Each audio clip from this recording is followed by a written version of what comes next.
Hey YouTube, what's going on, casuals? My name is Kai the Casual, back again with Kai's Top 5 for AEW Dynamite.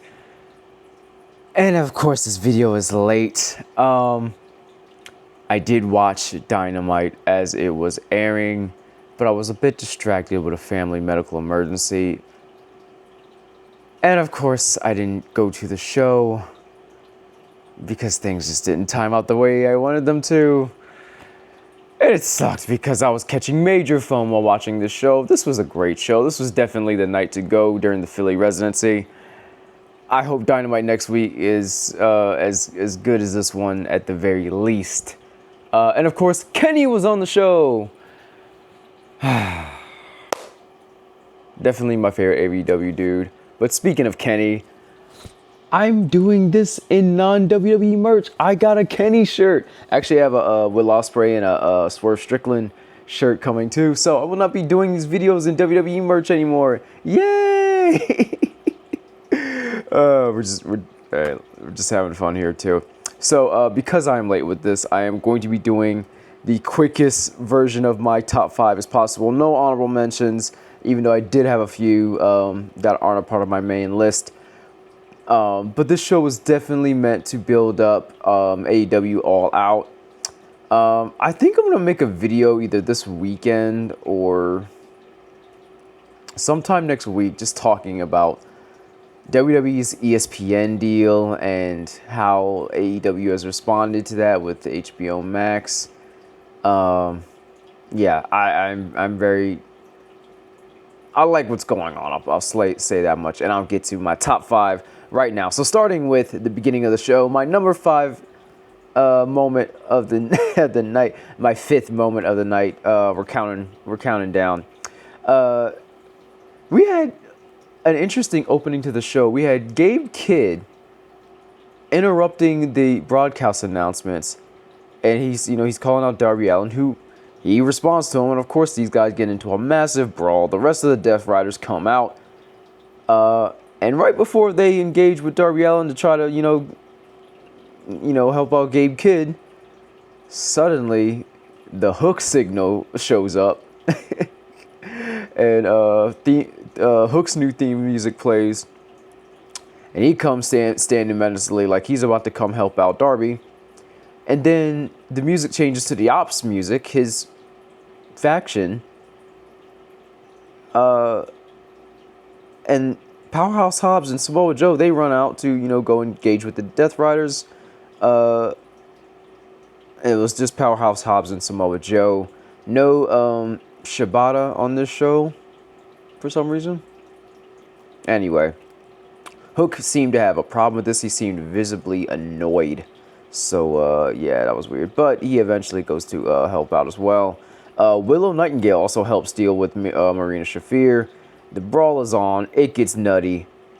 But the craziest part of this is when Gabe Kidd and Darby Allin, they take the brawl outside of the arena.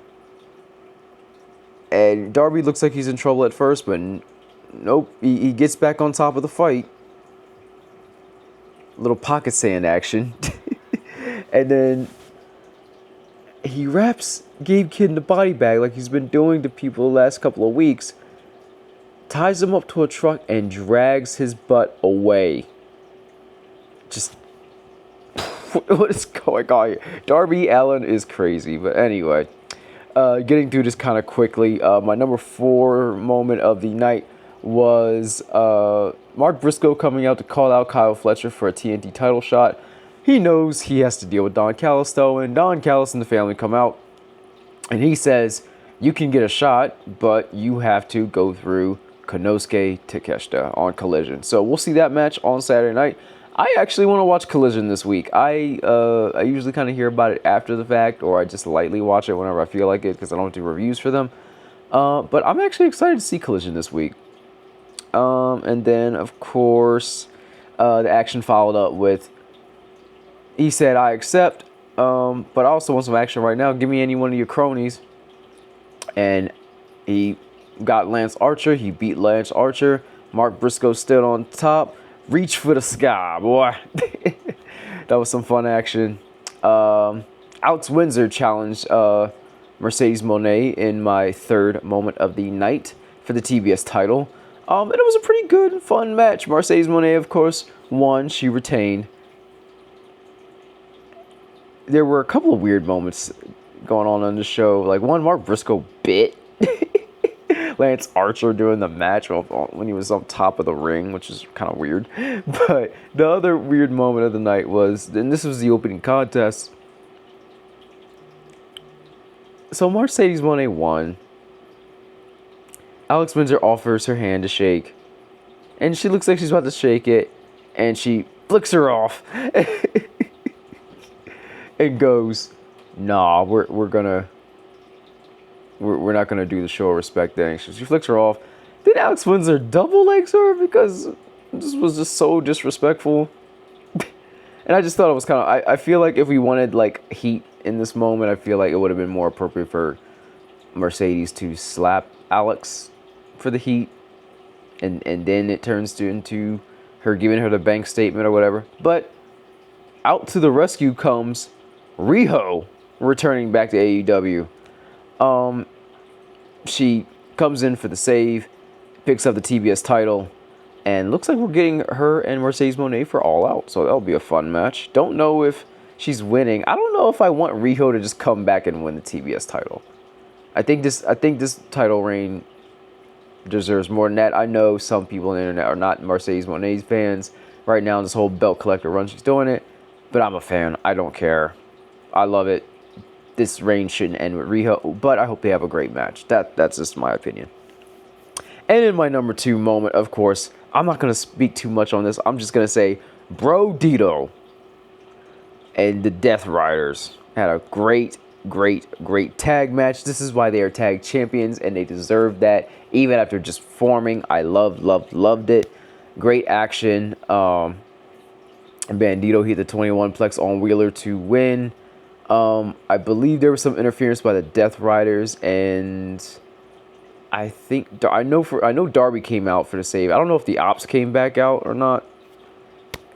This happened last night. I'm recording this video the day after late, so apologies. But anyway, take my word for it, it was a great match. And of course, in my number 1 moment, what else but the main event, we had an all-star 8-man tag match with Hangman Adam Page, the AEW champion, Jet Speed, and my boy Kenny Omega against Don Callis family, being represented by Josh Alexander and the TNT champion Kyle Fletcher and the Young Bucks, which they had their music this time, but the graphics were still messed up. Their Tron was messed up, and their graphics said "these guys again."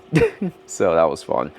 Superb match. Speaking of the Bucks, they had this crazy spot where they did a double TK driver.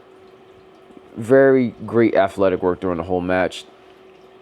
My only quip about this, despite it being my number 1, is the good guys lost.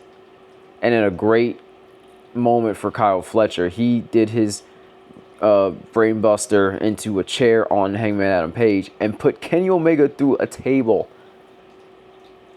It was sad to see. It was very sad to see. I was feeling some kind of way. Kenny is my favorite. To me, he is the face of AEW. Yes, Adam Page is the main character, but come on, it's Kenny Omega, man. The reactions he's got when his music hit and when he came out was just awesome. That's exactly what I expect out of somebody that I call the face of the company. But let me know who you think the face of the company is, or is it more than one person? I think a strong case could be made that AEW has more than one face of the company. But anyway, I really enjoyed this. I did like that this made the Don Callis family look like the incredible names I don't want to use here on YouTube that they are. And yeah, but this is a quickie edition of Kye's Top 5. Again, a little off balance this week, but I wanted to make sure we got this video out still. You know the drill, guys. Like, comment, subscribe. I love you. Enjoy pro wrestling. And of course, keep it casual. And we'll see you for the next video. Doing this for SmackDown tomorrow night. have a good night. Or, it's night for me. Whenever you see this, morning, afternoon, night. Yeah, a little bit off balance, a little bit scatterbrained, but that's okay. Love you guys. We'll see you next time.